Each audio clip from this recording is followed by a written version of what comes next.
Okay, hi guys. My name is Pankaj Rana. Today we will learn about the game of chess. हैन अब चेसको नै game यसलाई चाहिँ शतरन्ज पनि भन्छन् अथवा एक प्रकारको कसैले चाहिँ जुवाको रूपमा पनि हेर्छन् जसलाई यसको लत बसी हुन्छ यो बुद्धि चाल पनि भन्छन् हैन नेपालीमा चाहिँ अब यो गेम जुन छ चेस यसमा हामी नर्मली जुन देखिरहेका छौँ यहाँ तपाईले A B C D E F G H सम्म र 1 देखि 8 सम्मको जुन अङ्कहरू छ यसलाई म राम्रोसँग देखाउँदै छु तपाईहरुले हेर्न सक्नुहुन्छ यहाँ हैन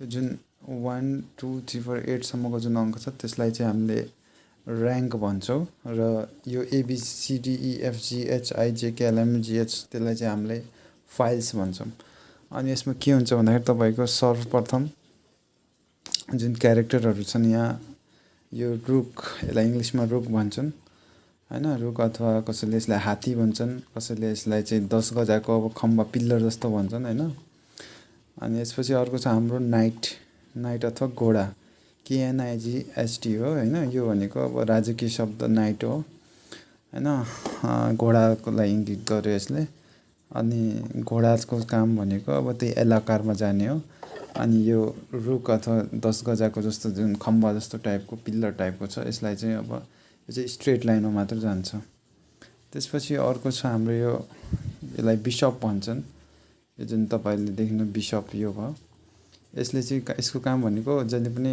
डायगोनलमा क्रसमा ब्ल्याक टु ब्ल्याक छड्केमा जाने काम गर्छ यो व्हाइट ब्ल्याकमा छ भने ब्ल्याकमा व्हाइटमा छ भने व्हाइटमा अथवा कसैले यसलाई सहायक मन्त्री पनि भन्छन् कसैले यसलाई चाहिँ अब उटको रूपमा हेर्छन् अनि अर्को छ हाम्रो रानी रानीको हामीले हेर्न सक्छौँ यो पुरै यो यस्तो छ के यसको रानीको चाहिँ यो जतासुकै यो शिरपेच भन्दा नि मुखटा लगाएको जस्तो यो हैन शिरमा अनि अर्को यो रानी चाहिँ जता सबभन्दा शक्तिशाली हुन्छ यो गेममा यो जता पनि जुनसुकै उसबाट पनि जान सक्छ हैन यसले आफ्नो बाटो छड्केस ठाडो लगभग यसको पावर भनेको एउटा यसको के भन्छ यसलाई हात्ती अथवा घोडा के भन्छ हात्ती अथवा रुख पिल्लर 10 गजाको पिल्लर जस्तो खम्बा पनि भन्छन् यसलाई यसको र यसको चाहिँ यो उटको बराबर चाहिँ 2 पावर हुन्छ यसको पोइन्ट भनेको 9 हुन्छ यसको 3 हुन्छ यसको पनि 3 हुन्छ यसको चाहिँ 4 हुन्छ समथिङ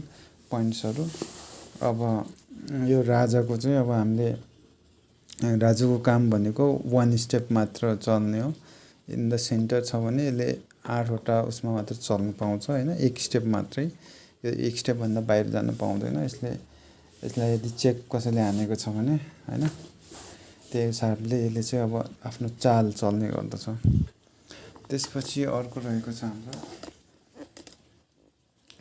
तपाई हामी हेर्न सक्छौं अब यसपछि हाम्रो रहेको छ घोडा घोडाको त हामीले भनिसक्यो राजाको भन्यौ अब यो दुईटै आफ्नो आफ्नो साइडमा बसेका हुन्छन् हैन यतापट्टि हाम्रो ब्ल्याकमा पनि बसेको छ ब्ल्याक साइडमा ब्ल्याकको चाहिँ 8 फाइलमा र 8 र 7th के र्याङ्कमा चाहिँ बसेको छ यिनीहरु ठ्याक्कै अपोजिट छन् यसमा केही रुल्सहरु पनि छ जसलाई चाहिँ हामी अहिले बिस्तारै बिस्तारै थाहा पाउने छौं अब हेर्न सक्छौं हैन यिनीहरुको अब गेम जुन छ यो यसलाई मैले अहिले साइड गरेँ म तपाईलाई एक एक गरेर यसको रुल्सहरु पनि सिकाउने छु यहाँ मैले नोट्स बनाएको छु हैन पन जुन छ हाम्रो यो सैनिक यो छ यसलाई चाहिँ अब हामीले पिउसा पनि भन्छ यसलाई हामीले स्टार्टिङ गर्दाखेरि जहिले पनि 2 स्टेप अर 1 स्टेप स्टार्ट गर्दाखेरि जहिले पनि व्हाइटबाट हुन्छ स्टार्ट गर्दाखेरि हामीले एक स्टेप र 2 स्टेप चलाउन सक्छौं हैन मैले अहिले जसलाई एक स्टेपबाट चलाए भने अब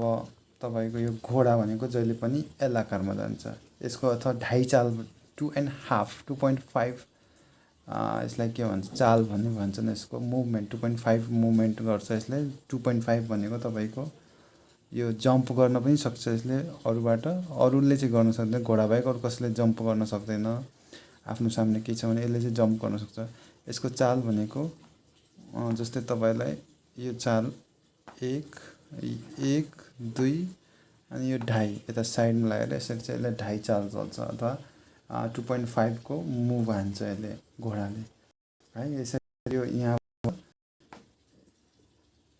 1 2 अनि यहाँ जम्प हानेर पनि आउन सक्छ यसरी चाहिँ यो घोडाको चाल चाहिँ यसरी हुन्छ अथवा त्यसले यसरी जम्प गरेर हान्न पनि सक्यो एल आकारमा हैन।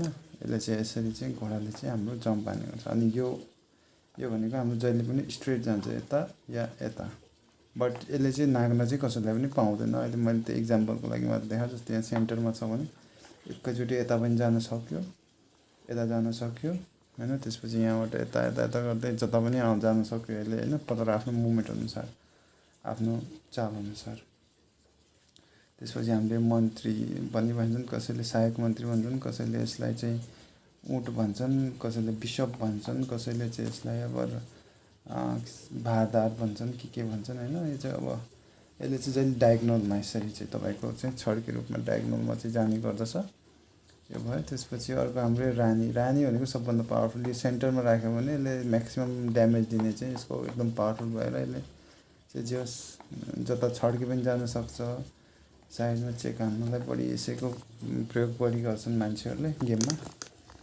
अनि तपाईँको यो छ पिउसा, के अरे पिउसा भन्छु सरी, यो पिउसाको चेक हान्दाखेरि जहिले पनि यसरी छड्के लाइनमा हान्ने गर्छ। तपाईँ जस्तै बाइचान्स यहाँबाट यो यसरी आयो हैन, अनि यसले चाहिँ यसलाई काट्न खोज्यो भने पनि अनि यसले यसलाई काट्यो अथवा यसले यसलाई मार्न सक्ने एउटा चाहिँ चान्स हुन्छ। यसलाई हामीले डायगोनल रूपमा चाहिँ हान्न सक्ने भनौँ हैन। यसलाई चेक लगाएको भन्छन्, एकअर्काको चेकमा बस्ने, ब्याकअपमा हैन, जस्तै सेनामा हुन्छ त्यसरी। अब यो घोडालाई चाहिँ अब हामीले हेर्न सक्छौँ यहाँ हैन। अब यो ब्ल्याकमा पनि त्यही हो, ब्ल्याक पक्षबाट यो चाहिँ अब कस्तो हो कि यो चेसलाई चाहिँ अब राम्रोसँग हेर्ने भने दुईवटा राज्य बिच चाहिँ एउटा राम्रो खालको भीषण युद्ध हुन लागेको जस्तो हैन, एउटा माहौल हुन्छ। र जसले चाहिँ राजालाई चाहिँ कब्जा गर्छ, राजालाई मार्न चाहिँ पाइँदैन। राजा यसको रुल चाहिँ एउटा मेन, राजा इम्पोर्टेन्ट हुन्छ। एक चाल मात्र हुन्छ राजाको भने रानीको चाहिँ जति पनि चाल हुन सक्छन्। अनि त्यही हिसाबले यहाँ चाहिँ अब एक पक्षले विपक्षलाई चाहिँ बढीभन्दा बढी क्षति नपुर्याइकन चाहिँ हानि नपुर्याइकन कब्जामा आफ्नो अधीनमा नियन्त्रणमा लिनु नै यो गेमको चाहिँ मुख्य लक्ष्य हुने गर्दछ दुईवटा पक्ष र विपक्ष बिच। र यसमा चाहिँ धेरै दिमाग लगाउनु पर्ने हुन्छ। प्रत्येक चालले चाहिँ मान्छेको बुद्धि चाल भन्नुको कारण पनि त्यही हो यसलाई। अब हामीले यसमा केही रुल्सहरू पनि छ यसको। अब चेक नोटेसन्सहरू पनि हुन्छ जसले हामीले यसरी लेख्ने गर्छौँ। जस्तै कि यहाँ हाम्रो यो स्ट्रेट D3 भन्ने छ हैन। D3 भनेको तपाईँको यो जस्तै हामीले यो पनलाई अथवा योलाई चाहिँ टक्क यता मुभमा भने यो कतिमा छ D को फाइलमा छ अनि 3 मा पुगेको छ भने D3 भनेर यसरी लेखिन्छ यसलाई नोटेसन्समा हैन। यो चाहिँ अब यसको चेक नोटेसन्स ठुल्ठुलो प्लेयरहरू जब चेसको टुर्नामेन्टहरू हुन्छ त्यसमा चाहिँ दुवै पक्षलाई चाहिँ एउटा पेपर दिन्छ। त्यसमा चाहिँ उनीहरूले आफूले चलेको चालहरूको चेक नोटेसन्सहरू रेडी गर्छन् जसमा चाहिँ यसरी लेखिएको हुन्छ प्रत्येक चालको हैन। अब यहाँ मैले लेखेको छु 64 स्क्वायरहरू हुन्छ यसमा चाहिँ हैन। अनि 8वटा र्याङ्क 8वटा फाइल्स जुन कलम छ त्यसलाई चाहिँ हामीले फाइल्स भन्छौँ। जुन रोज छ त्यसलाई चाहिँ हामीले र्याङ्क भन्छौँ। अनि राइट साइड भनेको जहिले पनि तपाईँको अब यसमा एउटा के छ भने मिलाउने कसरी पनि भन्ने कुरा हुन्छ हैन। मिलाउँदाखेरि जहिले पनि रानी भनेको सेतो मोहराहरूको रानी चाहिँ सेतोमै बस्छ अनि कालो मोहराको रानी कालोमै बस्छ। यसरी चाहिँ दुईटैको चाहिँ ट्याक्कै मिलाउनलाई चाहिँ सजिलो हुन्छ कि तपाईँहरूलाई साह्रै अप्ठ्यारो भयो भने। अनि त्यसपछि राजा र रानीको चाहिँ यसरी जोडी मिलाइसकेपछि त्यसपछि तपाईँको साइडमा जहिले पनि बिसप हुन्छ, त्यसपछि घोडा अनि त्यसपछि ढोक। अनि यसमा धेरै कुराहरू हुन्छ बिचबिचमा हैन। ट्याक्क तपाईँको अब यो जसरी यसरी मुभमेन्ट गरेको छु मैले। यसमा क्यासलिङ भन्ने एउटा हुन्छ है। क्यासलिङको लागि चाहिँ राजालाई चेक हानेको हुनु हुँदैन हैन। कुनै पनि यो ओपोनेन्टले जस्तै यो रानीले यसरी ट्याक्क गरेर गेम स्टार्टिङमै चेक हानिदियो भने यो चाहिँ अथवा यो राजालाई के तपाईँको यो जस्तै यहाँ छ राजालाई यस्तो पक्ष बनाएर यसले चाहिँ अब यहाँ यसरी क्यासलिङ गर्ने बेला चाहिँ यसरी चेक हानेको छ भने अब यो मुभमेन्ट भयो अथवा यो चेक लागेको छ भने गेमको स्टार्टिङमै भने राजाले चाहिँ क्यासलिङ गर्न पाउँदैन। क्यासलिङ दुई प्रकारको हुन्छ, एउटा क्विन साइड क्यासलिङ हुन्छ अर्को किङ साइड क्यासलिङ। किङ साइड क्यासलिङको तपाईँको यहाँ मैले देखाउँछु। तपाईँको किङ साइड क्यासलिङ गर्दाखेरि जहिले पनि यताबाट यता यताबाट यता हुन्छ भने क्विन साइड क्यासलिङ गर्दाखेरि चाहिँ तपाईँको ठ्याक्क अलिकति फरक हुन्छ। यसमा ट्याक्कै राजा भनेको यता र ऊ भनेको यता, ठ्याक्कै 2 चाल। रुकको 2 चाल र यसको चाहिँ 3 चाल। किङ साइड र क्विन साइड क्यासलिङ भन्छन् यसलाई चाहिँ है। अब यसमा लेख्दाखेरि चेस नोटेसन्सहरू म तपाईँलाई अर्को भिडियोमा राम्रोसँग बनाउँदा, अहिलेको चाहिँ बेसिक रुल्सहरू म तपाईँलाई यहाँ सिकाइरहेको छु है। तपाईँहरूले यहाँ चाहिँ एकअर्कालाई कसरी खाने त्यो अलिकति बिस्तारै बिस्तारै होइन, त्यो तपाईँहरूलाई सबै कुराहरू म बिस्तारै बिस्तारै सिकाउने छु। यसमा धेरै रुल्सहरू पनि हुने गर्दछ। तपाईँको काट्दाखेरिको चेकको नोटेसन्सहरू, प्रमोसन, खासमा यसमा अन्तिम लक्ष्य भनेको चाहिँ यिनी जुन जति पनि सिपाही छन् यिनीहरूको चाहिँ अब खासमा प्रमोसन गराउनु हो। प्रमोसन भनेको तपाईँ यदि यहाँ पुग्नुभयो भने यिनीहरूको एरियामा पुगिहाल्नु भयो, यसरी अब डाइरेक्ट पुग्नुभयो भने तपाईँ चाहिँ प्रमोसन भएर चाहिँ अब के भन्नुहुन्छ, यो भन्नुहुन्छ होइन, रानी फेरि रानी बन्नुहुन्छ कि तपाईँ, अथवा के भन्नुहुन्छ, रानी बन्नुहुन्छ भने यसलाई चाहिँ प्रमोसन हुन्छ होइन। प्रमोसन ट्याक्कै होइन तपाईँ अब अरू रानी बाहेक अरू बन्नुहुन्छ भने यसलाई चाहिँ प्रमोसन विथ डिमोसन समथिङ के भन्छन् होइन। अब त्यो ठ्याक्कै वर्ड अहिले याद आएन होइन। सानो उसमा चाहिँ गर्दाखेरि चाहिँ प्रमोसन यसलाई चाहिँ भन्ने गर्छन्।